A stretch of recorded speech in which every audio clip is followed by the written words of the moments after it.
లక్ష్మీ నరసింహస్వామి అని స్వామి ఉంది, అక్కడ ఉండడానికి కూడా ప్లేస్ బాగుంది అనమాట అని చెప్పేసి ఎంక్వైరీకి అక్కడ ఏమైనా స్థావరాలు ఉన్నారేమని చెప్పేసి వచ్చినారంట. ఎవరు ఇన్ఫర్మేషన్ ఇచ్చినారంట వాళ్ళకు వచ్చినారు. 2 జీపులకైతే రావడం అయితే వచ్చినారంట. మా ఊర్లోకి నక్సలైట్లు రాలే, పోలీసు వాళ్ళు రాలే మా ఊర్లోకి అయితే, మదనంతపురంలోకి. ఓన్లీ కొండలోకి అనమాట. అక్కడే ఎంక్వైరీ చేసుకున్నారు. రైట్. అది ప్రస్తుతం అక్కడ అనుమానాలు వ్యక్తమవుతున్నాయి. స్థానికులు కూడా ప్రస్తుతం దీనికి సంబంధించి రియాక్ట్ అవడం జరుగుతోంది. కొలుముగుండలు అక్కడ పనిచేస్తున్న కార్మికుల్లో ఇటు మావోయిస్టులు కలిసిపోయారా, ఆ ప్రాంతాన్ని షెల్టర్ జోన్ గా మార్చుకున్నారా? ప్రస్తుతం ఈ క్వశ్చన్స్ రైజ్ అవుతున్నాయి. ఇక్కడ ఛత్తీస్గఢ్ పోలీసులు చేరుకున్నారు. 20 మందికి పైగా పోలీసులు అక్కడ తనిఖీలు చేపడుతున్నట్టుగా తెలుస్తోంది.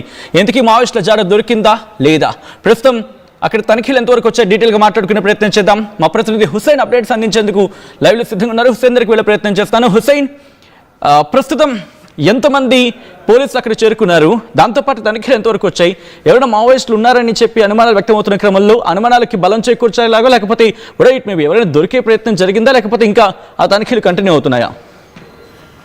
సచిన్, ఉమ్మడి కర్నూలు జిల్లా కొలిమిగుళ్లలో మావోయిస్టుల కలకలం రేపింది. నిన్నటి రోజున పెద్ద ఎత్తున కూడా ఛత్తీస్గఢ్ నుంచి ఒక 20 మంది పోలీసులు ప్రత్యేక దళాలు వచ్చి అక్కడ కూబింగ్ నిర్వహించినట్లు ప్రధానంగా మనకు తెలుస్తుంది. దీనికి ప్రధానమైనటువంటి కారణము ఛత్తీస్గఢ్, ఒరిస్సా, బీహార్ లాంటి ప్రాంతాల నుంచి వలస కూలీలు వచ్చి ఈ ప్రాంతాల్లో పనిచేస్తున్నటువంటి పరిశ్రమల్లోనూ, మరోవైపు విండ్ గ్రిడ్ ఏర్పాటు చేస్తున్నటువంటి క్రమంలో అక్కడ వలస కూలీలుగా వచ్చి షెల్టర్ జోన్ గా మార్చుకున్నారనేటువంటి విశ్వసనీయ సమాచారం అందడంతో ఛత్తీస్గఢ్ నుంచి ప్రత్యేకమైనటువంటి బలగాలు 20 మంది దాకా పోలీసులు వచ్చి అక్కడ ఉన్నటువంటి ఎర్రకోనతో పాటు బిలం, ఓబ్లేషు కోణ, ఆ ఎర్రమల్ల ప్రాంతంలో ఉన్నటువంటి చెట్టు పుట్ట, అక్కడ ఉన్నటువంటి కొండా కోణంలో కూడా పూర్తి స్థాయిలో విచారణ, అక్కడ దర్యాప్తు చేసినట్టు ఆ ప్రాంతంలో కూబింగ్ నిర్వహించినట్టు మనకు ప్రధానంగా తెలుస్తుంది. వీటితో పాటు వలస కూలీలు బీహార్, ఇతర రాష్ట్రాల నుంచి వచ్చి ఇక్కడ పనిచేస్తున్నటువంటి వారి యొక్క వివరాలు కూడా సేకరించి మనకు ప్రధానంగా తెలుస్తుంది. దీనికి ప్రధానమైనటువంటి కారణం ఒకప్పుడు నల్లమల అటవీ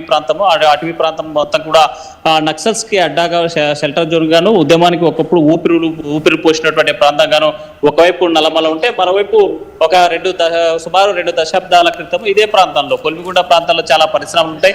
దాంతో పాటు ఈ మైనింగ్ సంబంధించినటువంటి పెద్ద ఎత్తున ఉన్నటువంటి మండల పరిశ్రమ ఉన్నటువంటి నేపథ్యంలో షెల్టర్ జోన్ గా మార్చుకొని గతంలో జనశక్తి గ్రూప్ సంబంధించినటువంటి కొంతమంది దళాలు ఆ ప్రాంతంలోనే షెల్టర్ జోన్ గా మార్చుకొని వాళ్ళకు గని కార్మికులుగా జీవనం కొనసాగిస్తూ అక్కడే షెల్టర్ జోన్ గా మార్చుకొని ఉన్నటువంటి నేపథ్యంలో ఒకసారిగా ఎదురు కాల్పులు అటు జనశక్తికి సంబంధించిన గ్రూప్స్ తో పాటు ఇటు పోలీసులకు మధ్య కాల్పులు జరిగినటువంటి ఘటన కూడా ఈ ప్రాంతంలో ఉంది. ఈ నేపథ్యంలో విశ్వసనీయ సమాచారం ప్రకారం దేశవ్యాప్తంగా కూడా ఎక్కడైతే నక్సల్స్ రహిత రాష్ట్రంగా దేశంగా చేస్తామని చెప్పి కేంద్ర ప్రభుత్వం తీసుకున్నటువంటి నిర్ణయం ఆపరేషన్ కగార్ పేరుతో నక్సల్స్ ను ఏరివేస్తామని చెప్పి ప్రకటించినటువంటి నేపథ్యంలో ఇప్పటికే పెద్ద స్థాయిలో ఉన్నటువంటి కేంద్ర కమిటీ లీడర్స్ సహా నెలకొరిగినటువంటి పరిస్థితిని చూసాం.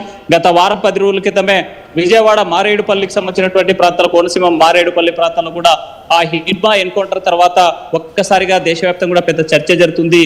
మావోయిస్టులను ముట్టించేందుకు, మావోయిస్టులను అంతం చేసేందుకు కంకణం కట్టుకుంది ఈ కేంద్ర ప్రభుత్వం. అయితే దాన్ని ధీటుగా ఎదుర్కొనేటువంటి ఆ నేపథ్యంలోనే హిడ్మా తర్వాత బాధ్యత తీసుకునేటువంటి దేవా కూడా దీన్ని సవాల్గా తీసుకొని ప్రతిఘటిస్తామని చెప్పినటువంటి నేపథ్యం ఉంది. తాజాగా ఈ నెల 30 తేదీన కూడా మావోయిస్టులు బంధు ప్రకటించినటువంటి పరిస్థితి ఒరిస్సా, ఛత్తీస్గఢ్ లాంటి ఆ పరిసర ప్రాంతాల్లో మన రీసెంట్ గా జరిగినటువంటి ఎన్కౌంటర్ కి కౌంటర్ గా. అయితే ఈ నేపథ్యంలోనే ఇప్పటికే నిన్న మొన్నటి రోజున కూడా మనం నక్సల్స్ యొక్క అప్డేట్ చూసాము.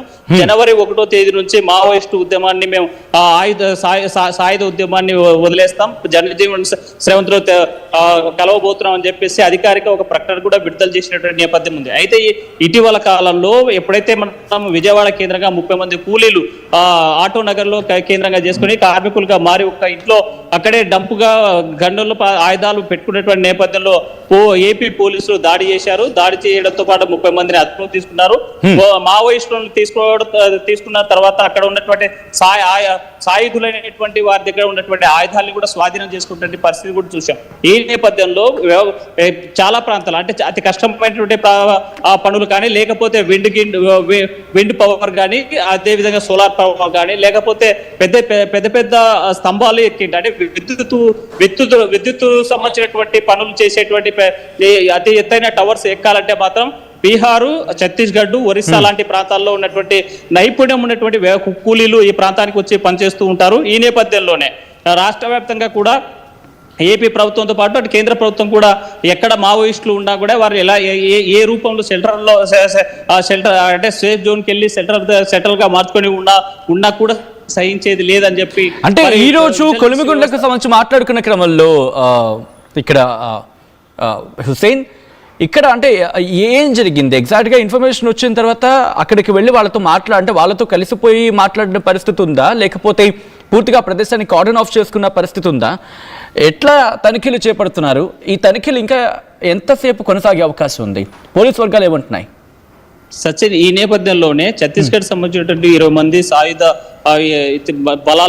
దళాలు ఎవరైతే అంటే మన పోలీస్ బలగాలు, గ్రేహౌండ్స్ దళాలు వచ్చి అక్కడ ఎర్రమల్ల కొండల్లో మరి ఈ రోజు కూపింగ్ నిర్వహించినటువంటి పరిస్థితి ఉంది. అయితే అక్కడ ఉన్నటువంటి గ్రామాలకు కొంతమంది కూడా అక్కడ స్థానికంగా ఉన్నటువంటి యువకులను కూడా ఆరాధించారు.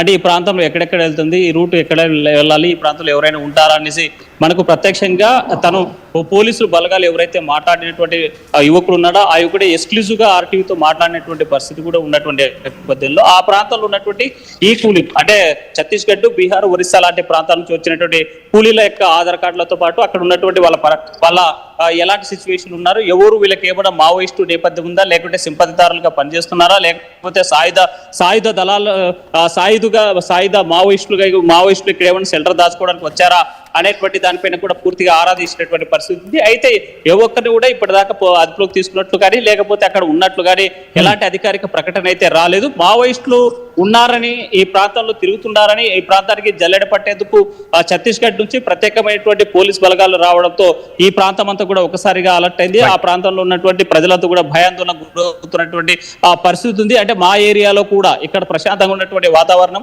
మరోవైపు కార్మికులకి అడ్డగా కార్మికులకి పరిశ్రమకి ఉపాధి అవకాశాలు కల్పించేటి కొలిమిగుండ్ల ప్రాంతంలో కూడా మావోయిస్టులు ఉన్నారా అనేటువంటి అనుమానాలు వ్యక్తమవుతున్నటువంటి నేపథ్యంలో ఒకసారి పెద్ద ఎత్తున ఉమ్మడి కర్నూలు జిల్లాలో మాత్రం చర్చ కొనసాగుతున్నటువంటి పరిస్థితి. అయితే దీన్ని అధికారికంగా పోలీస్ బలగాలు ప్రకటించాల్సినటువంటి ఆవశ్యకత ఉంది. మావోయిస్టులు అక్కడ షెల్టర్ ఉన్నారా, లేకపోతే ఎవరినైనా అదుపులోకి తీసుకున్నారా, అక్కడ ఉన్నటువంటి పరిస్థితి ఏంటి, సాయుధ బలగాలు ఎందుకోసం అక్కడ విచారణ చేశాయనేటువంటిది కూడా అధికారిక ప్రకటన రావాల్సి ఉంది. Sachin. Right Hussain, thanks for update. మొత్తంగా అయితే మాత్రం ఈ రోజు అక్కడ తనిఖీలు కంటిన్యూ అవుతున్నాయి. ఏకంగా 20 మంది ఛత్తీస్గఢ్ పోలీసులు అక్కడికి చేరుకుని కొలిమిగుండ్ల దగ్గర ప్రస్తుతం అక్కడ పనిచేస్తున్నారు, అంటే పరిశ్రమలో పనిచేస్తున్న వాళ్ళు కావచ్చు, అంటే బీహార్, ఛత్తీస్గఢ్ ఈ ప్రాంతాల నుంచి వచ్చిన వాళ్ళని వాళ్ళు అక్కడ ఎంక్వైరీ